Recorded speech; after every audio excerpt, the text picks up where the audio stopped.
কেন সাধারণ মানুষের ক্ষোভ বাড়িচ্ছে? বিএনপি তো 3 মাস পার করেছে সরকারে, তো এই ক্ষোভের সাথে বিএনপির প্রথম 3 মাসের শাসনের কোনো সম্পর্ক আছে কি? কেন এই কথা কইতেছি? কারণ এই 3 মাসে বেড়াছেড়া করে ফেলিছে বিএনপি, আরো বেড়াছেড়া হবি সামনে। আমির খসরু ওই যে ইন্ডিয়ান মালডা অমিত শাহের সামনে কুজা হয়ে দাঁড়ায় থাকে না, পেন নাম করে, ওইটাই উই কইছে ইকোনমি ঘুইরা দাঁড়াইতে 2 বছর সময় লাগবে। দেখেছেন 2025-এর জুন মাসে এই ইন্ডিয়ান মালটাই কইছিল এখান থেকে ঘুরে দাঁড়াইতে একটা নির্বাচিত সরকার হইতে হবে, কারণ দেশে নাকি মাজুল অবস্থা, রিজার্ভ নাই, ফরেন কারেন্সি নাই, এই নাই ওই নাই। ইন্ডিয়ান মালটা কইছিল বিএনপি ক্ষমতায় গেলে 18 মাসে কয়েক কোটি চাকরি সৃষ্টি করবে। ওরে জিগাইন তো, কথাটা কইছিল নভেম্বর 2025-এ, মানে নির্বাচনের 3 মাস আগে। তো সে আগেই জানতো তো দেশের ইকোনমি অবস্থা মাজুল, ওই তো নিজেই কইছে। তখন কইছিল যে কয়েক কোটি চাকরির বাস্তবায়ন পরিকল্পনা নাকি হয়ে গেছে। তাহলে এখন ইকোনমি ঘুরে দাঁড়ানোর কথা আসতেছে কেন? নির্বাচন হইলে তো সব ঠিক হয়ে যাওয়ার কথা, ঠিক কিনা? কয়েক কোটি চাকরির ব্যবস্থা করতে হবে। ইকোনমি কি অবস্থা আছে ওইটা আমাদের দেখার বিষয় না। বিএনপির লোকেরা আওয়াজ দিতেছে ইকোনমির অবস্থা খারাপ তো ইলেকশনের আগেই জানতা, এখন চিক্কর পারো কেন? বাংলার লুথার কিং এর অর্থ পরিকল্পনা উপদেষ্টা রাশেদ আল তিতুমি সাহেব একটা কথা বারবার কইতেছেন, বিদেশি সাংবাদিকদের কইতেছেন, দেশি মিডিয়ায় কইতেছেন। কথাটা হইলে আমরা একটা ভঙ্গুর অর্থনীতি পাইছি। হ্যাঁ, ইংরেজি যেহেতু কইছে তাহলে ঠিকই কইছে। বাংলায় হইতেছে আগের সরকার রেখে গেছে একটা ভঙ্গুর অর্থনীতি, দুর্বল প্রতিষ্ঠান, এবং তার ফলে স্থবির হয়ে পড়া বিনিয়োগ পরিবেশ। আগের সরকার তো প্রফেসর ইউনূসের সরকার। আচ্ছা, আমরা দেখবো নি প্রফেসর ইউনূসের সরকার কেমন ভঙ্গুর অর্থনীতি রেখে গেছিল। তো এই কথাগুলো কেন কইলো? তারেক রহমানের মন্ত্রী উপদেষ্টারা কেন কইতেছে অর্থনীতির কথা, এটা খারাপ অবস্থা, খারাপ, বারবার করে পেঁচাল সারিন্দা বাজাচ্ছে কেন? বিএনপি 3 মাসে কেমন বেড়াছাড়া করে ফেলছে ইকোনমির অবস্থা। আসেন আল্লাহর নামে শুরু করি, ইকোনমির অবস্থা আগের সরকারগুলো আমলে কেমন ছিল। আমি হাসিনার সরকারের আমলের কথা বিবেচনা নিতেছি, তাহলে বোঝা যাবে বিএনপি কেমন করিচ্ছে। হাসিনার আমলে IMF $4.7 বিলিয়ন লোন প্যাকেজ অনুমোদন করেছিল। IMF কিন্তু তখন বলে নাই অর্থনীতি ভঙ্গুর, বলছিল সংস্কারের যোগ্য, সেজন্যই লোন দিছে। হাসিনা 3 কিস্তি পাইছিল ওই লোনের। হাসিনা পলাইছে, ইউনূস বসছে। 11 মাস পরে IMF কি করলো? 2 কিস্তি একসাথে ছাড়লো এবং প্যাকেজ বাড়ায় 4.7 থেকে 5.5 বিলিয়ন করলো। IMF এর ভাষায় তখন IMF কইছিল বাংলাদেশের কর্মসূচির বাস্তবায়ন সামগ্রিকভাবে সন্তোষজনক হয়েছে। কঠিন রাজনৈতিক এবং অর্থনৈতিক প্রেক্ষাপট সত্ত্বেও অর্থনীতি ভঙ্গুর হইলে IMF 2 কিস্তি একসাথে দেয় না, উল্টা প্যাকেজ কেটে দেয়। তারপরে বিএনপি 17 ফেব্রুয়ারি ক্ষমতা নিল 2026-এ। 3 মাসের মধ্যে কি হইল? IMF $1.3 বিলিয়ন কিস্তি আটকে দিল। কেন? হাসিনার আমলে আটকায় নাই, ইউনূসের আমলে আটকায় নাই, বিএনপির আমলে আটকাইলো কেন? কারণ ইকোনমির অবস্থা জয় বাংলা হয়েছে। আমির খসরু কইছে না, এখনো সিদ্ধান্ত নেয় নাই IMF, আমাদের লোনের টাকা দিবে না বলে নাই, জুলাই মূল্যায়ন হবে নাকি।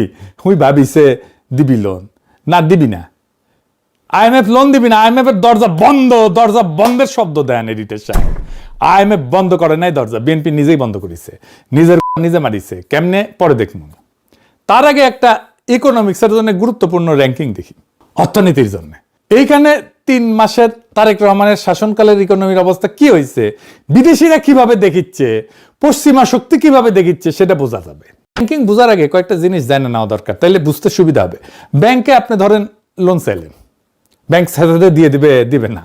ব্যাংক আপনাকে লোন দিবে নাকি দিবে না, এটা নির্ভর করে আপনার ক্রেডিট রেটিং এর উপরে, মানে আপনি লোনটা শোধ দিতে পারবেন কিনা, এটাই হইতেছে আপনার ক্রেডিট রেটিং। বুঝে চাও, ও দেখবে যে আপনি চাকরি আছে কিনা, ব্যবসা আছে কিনা, নিয়মিত আয় কত, সম্পদ কত আছে, অন্যরা আপনাকে লোন দেয় কিনা, লোন দিলে শোধ দেন কিনা আপনি, ইত্যাদি ইত্যাদি। তেমনি একটা দেশের জন্য ক্রেডিট রেটিং থাকে। দেশকেও ঋণ নিতে হয়, সব দেশকে নিতে হয়, সবচেয়ে ধনী দেশকেও নিতে হয় ঋণ, আমেরিকা, জাপান, ওদেরকেও নিতে হয়। পৃথিবীতে 3টা বড় ক্রেডিট রেটিং প্রতিষ্ঠান আছে যারা দেশের ক্রেডিট রেটিং দেয়: ফিচ, মুডিস, S&P। কোন দেশ থেকে ঋণ ফেরত পাওয়ার সম্ভাবনা কতটুকু, এটাই মূলত তারা পরিমাপ করে আর কি। তো এই রেটিং দেখে 4টা গুরুত্বপূর্ণ সিদ্ধান্ত হয় বিশ্বজুড়ে, সবাই সিদ্ধান্ত নেয় এই রেটিং দেখে সিদ্ধান্ত নেয়। 1 নম্বর সিদ্ধান্ত কে নেয়? আন্তর্জাতিক বিনিয়োগকারীরা সিদ্ধান্ত নেয় কোন দেশে টাকা ঢালবেন, বিনিয়োগ করবে। ভালো রেটিং মানে বিদেশি বিনিয়োগ আসবে, FDI বাড়বে, কারখানা তৈরি হবে, চাকরি তৈরি হবে।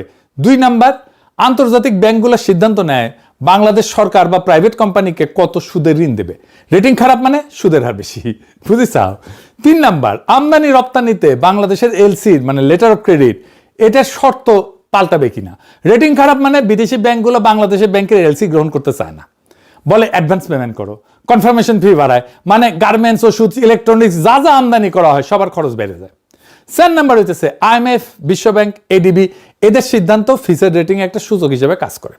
ঋণের শর্ত এবং সহজলভ্যতা সবই প্রভাবিত হয় ফিসের রেটিং দিয়ে। মানে ফিসের একটা সিদ্ধান্ত মানে বিদেশি বিনিয়োগ, ঋণের সুদ, আমদানি ব্যয় এবং ঋণ পাওয়ার সম্ভাবনা চারটাতেই প্রভাব পড়ে। আর ফিসের আর একটা সুযোগ আছে যেটা রেটিং এর চাইতে গুরুত্বপূর্ণ, সেটা কি আউটলুক।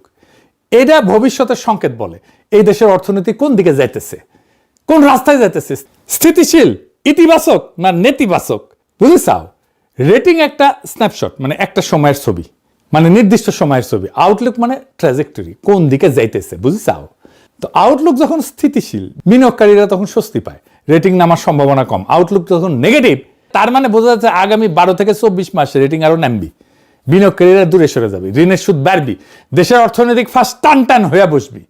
এখন এই কাঠামো মাথায় রেখে বাংলাদেশের ফিসের ইতিহাসটা দেখি।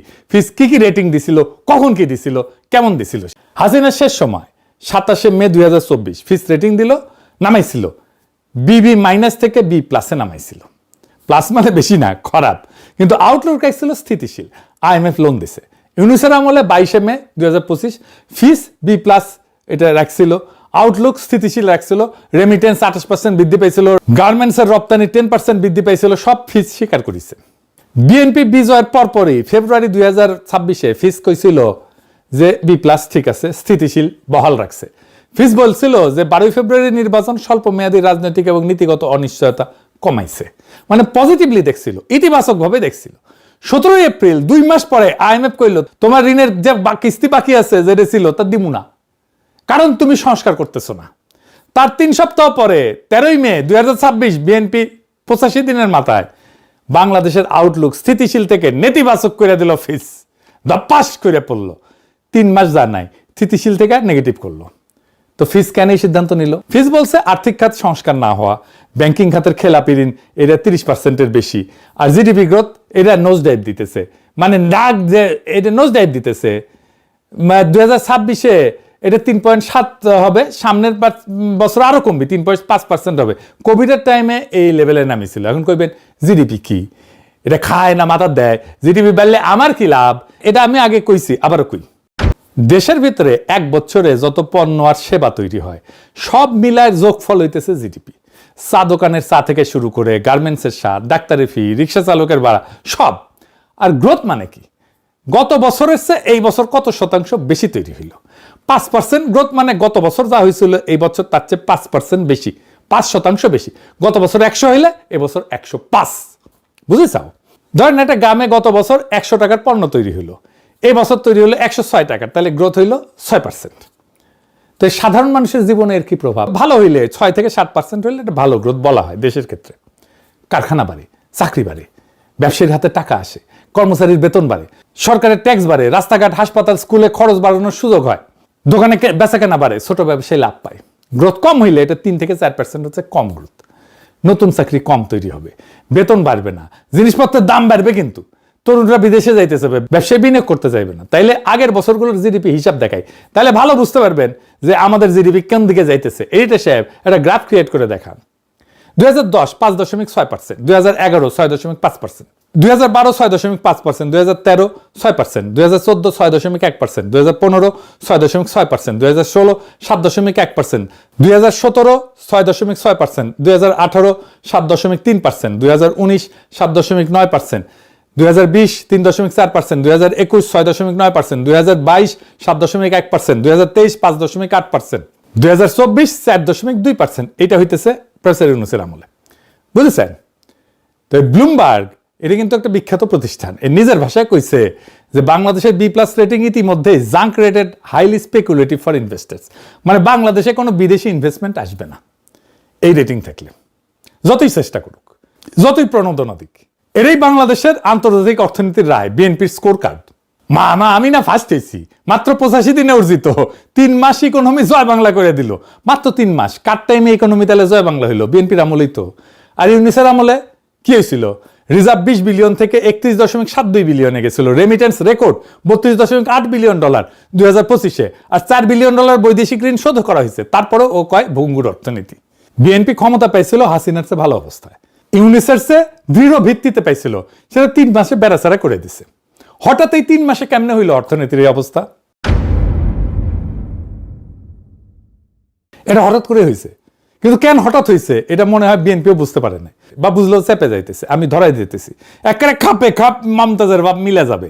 আপনারাও বুঝতে পারবেন কেমনে ডটগুলো মিলায় দেখতে হয়। মূল কারণটা IMF এর লোন না পাওয়া, আর IMF এর লোন পাওয়ার বিষয়টা যুক্ত সংসদে পাশ হওয়া একটা আইনের সাথে। আর সংসদে পাশ হয় আইনটা বিদ্যুতের ক্যাপাসিটি চার্জের সাথে যুক্ত। মাথা ঘুরতেছে, কই থেকে কই গেলাম। আপনাদের মনে আছে আমি আগের এপিসোডে কইছিলাম ইউনূস সরকারের অধ্যাদেশ করে কুইক রেন্টাল অধ্যাদেশ বাতিল করে 28 নভেম্বর 2024। সেইটা 10 এপ্রিল 2026-এ বিএনপি আইনে পরিণত করে, কিন্তু হুবহু না। প্রফেসর নুস যেটা করছিল সেটা হুবহু না, একটা সুডো শয়তানি করে, একটা ছোট ক্লজ লাগায় দেয়। সেই ক্লজে আছে এই আইন বাতিল, কিন্তু আইনের অধীনে হওয়া সব চুক্তি বৈধ। বিয়া বাতিল, কিন্তু বাচ্চা যেটা হয়েছে সেটা জাউরা না, সেটা বৈধ। চুরি অপরাধ, কিন্তু চুরির মালটা বাসায় আছে চোরের, তা বৈধ। তার মানে আপনি যেহেতু ক্যাপাসিটি চার্জের চুক্তিকে বৈধ বলতেছেন, তাতে আপনি ক্যাপাসিটি চার্জ দিয়েই যাইবেন। তো ক্যাপাসিটি চার্জ নিলে সমস্যা কি? দিলে লাগে টাকা দিবে গৌরী সেন, সরকারি মাল দরিয়ামে ঢাল, তো আমাদের কি? IMF এর কি? এইখানে IMF এর সাথে লাগিয়েছে প্যাস। IMF এর কাছে বাংলাদেশ সরকার একটা প্রতিশ্রুতি দিছে, চলতি অর্থ বছরে বিদ্যুৎ ভর্তুকি সর্বোচ্চ 37,400 কোটি টাকা। এটাই সিলিং, এর চেয়ে বেশি দিতে পারবে না। আপনি IMF এর লোন চাইলে বিদ্যুৎ খাতে 37,400 কোটি টাকার বেশি ভর্তুকি দিতে পারবেন না। এখন জানেন তো বিদ্যুৎ ভর্তুকির 97% ক্যাপাসিটি চার্জ। এই বছর ক্যাপাসিটি চার্জ দিতে হবে 42,618 কোটি টাকা।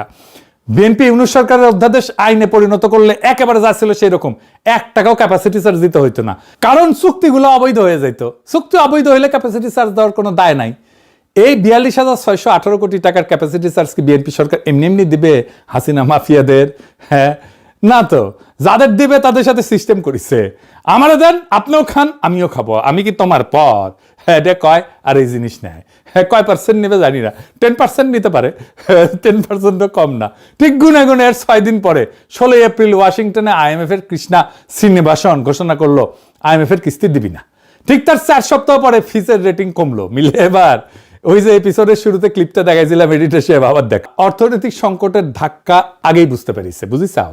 ওরা এভাবেই আগে বুঝে সব সংকট, ওদের গায়ের উপরে দিয়ে যায়। তো এখন আমরা প্রশ্ন করতে পারেন কি হইতে পারে? হাসিনার আমলে আমি কইছিলাম হাসিনা দুর্বল হইতেছে, তার রিজার্ভ জয় বাংলা হয়ে যাইতেছে জন্য। হাসিনা এমন মডেলে তার ইকোনমিতে চালাইতো, এটা কোলাপস করতোই। বাংলাদেশের ইকোনমি কখনোই কোনো দীর্ঘমেয়াদী পরিকল্পনা করে সাজানো হয়নি, কেউ করে নাই। দেশ গড়া মানে তার ইকোনমি গড়া, এইটা সহজ কাজ না। আমরা যদি বলেন আপনি কেমনে করতেন, আমি সেটা বলতে পারি, আমার অর্থনৈতিক চিন্তার রাস্তাটা কেমন। আসেন সেটা আলাপ করি, শুনে রাখা ভালো, খারাপ না, তাইলে বুঝবেন যে আমি ফাঁকা কথা কইতেছি। দেখেন আমির খসরুর এই যে 2 বছর লাগবে, এটা আজকের কথা না, এটা 77 বছরের কাহিনীর সর্বশেষ এপিসোড। এই কথা শুনেই আসতেছেন, আগামী 100 বছর ধরে শুনে আসবেন, কিছুই বদলাবে না। কেন বদলাবে না জানেন? আপনারা দেখবেন বাঙ্গুল্যান্ডে কিছু তামাশা হয়, যেমন একজন একটা বিমান বানাইলো বা আর একজন একটা রেসিং গাড়ির মতো কিছু বানাইলো, তারপর তারা বলে সরকারি পৃষ্ঠপোষকতা পাইলে তারা আগে যাবে। লুথার কিং সে সমস্ত চালায়, বক্তৃতা দেয় যে তার সরকার এই সমস্ত পৃষ্ঠপোষকতা করবে, বাংলার বিমান বিশ্ব জয় করবে, বাংলার গাড়ি স্থলপথ কাঁপাবে, ইত্যাদি ইত্যাদি মেলা কিছু চাল। তারপর হয় ঘোড়ার ডিম। প্রফেসর ইউনূস, লুথার কিং থেকে শুরু করে সবারই কোনো ধারণা নাই যে আমেরিকা জার্মানির গাড়ি বিমান এইরকম সার্কাস করে আর সরকারি পৃষ্ঠপোষকতা বানায় না কেউ। আমেরিকার F-35 বানায় কিভাবে, জাপান টয়োটা বানায় কিভাবে, কোরিয়া স্যামসাং বানায় কিভাবে? উত্তর সিম্পল, ওই দেশগুলো সরকার এগুলো বানায় না, পৃষ্ঠপোষকতা দেয় না, বানায় তাদের private corporation. Lockheed Martin F-35 বানায়, ডাসল রাফেল বানায় ফ্রান্সে, চাঁদের রকেট পাঠাইছিল না স্যাটার্ন 5, ওরা বানাইছিল বোয়িং ডগলাস নর্থ আমেরিকান মিলে। নাসা শুধু কন্ট্রাক্ট ম্যানেজ করছিল। সরকার কি করে? টাকা দেয়, স্পেসিফিকেশন দেয়, কন্ট্রাক্ট অ্যাওয়ার্ড করে, প্রাইভেট কর্পোরেশন ডিজাইন করে, বানায়, ডেলিভারি দেয়। কারণ বাংলাদেশের দিকে তাকান, আমাদের প্রাইভেট সেক্টরে কি আছে? এসালম, সামিট, বসুন্ধরা, বেক্সিমকো, এগুলো তো বড় বড় নাম, তাই না? এরা গত 16 বছরে কি করেছে? ইনোভেশন, আবিষ্কার, টেকনোলজি, নতুন পণ্য, কিচ্ছু না।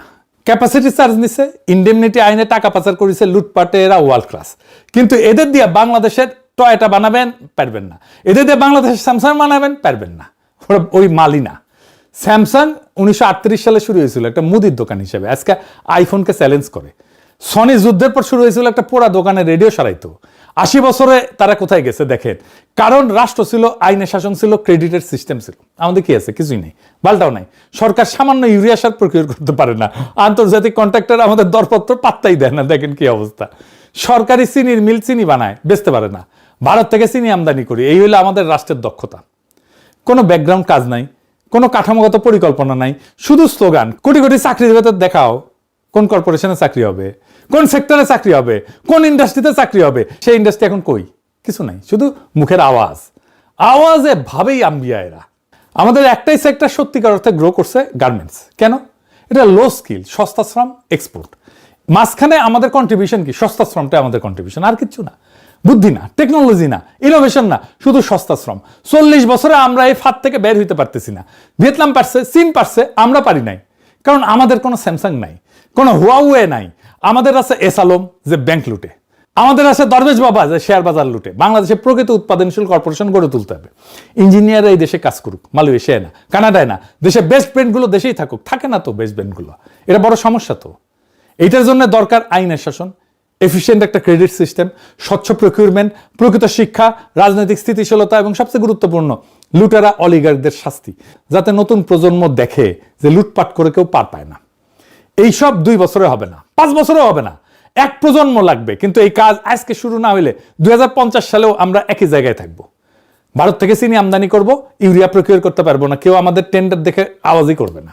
আমির খসরু 2 বছরে ঘুরে দাঁড়াতে হবে, এটা মিথ্যা। সত্য কথা ভোট হারানোর ভয়ে ও বলবে না। সবাই মিথ্যা স্বপ্ন বেছে। আমার যে রাস্তা কঠিন রাস্তা, শর্টকাট নাই, ম্যাজিক বুলেট নাই। আসল কাজ প্রাইভেট সেক্টরকে লুটেরাদের থেকে উৎপাদকে রূপান্তর করতে হবে, রাষ্ট্রকে দুর্নীতি থেকে দক্ষতায় রূপান্তর করতে হবে, শিক্ষাকে সার্টিফিকেট থেকে স্কিলে রূপান্তর করতে হবে। যেই কাজ করবে সে বাংলাদেশের জন্য কিছু করবে। যে শুধু স্লোগান দেয় বুঝবেন, সে কিছুই করবে না। কারণ সে জানে না তো সমস্যাটা কোথায়। যেদিন বাংলাদেশ এই রাস্তায় উঠবে, সেটাই হবে আমাদের আজাদি।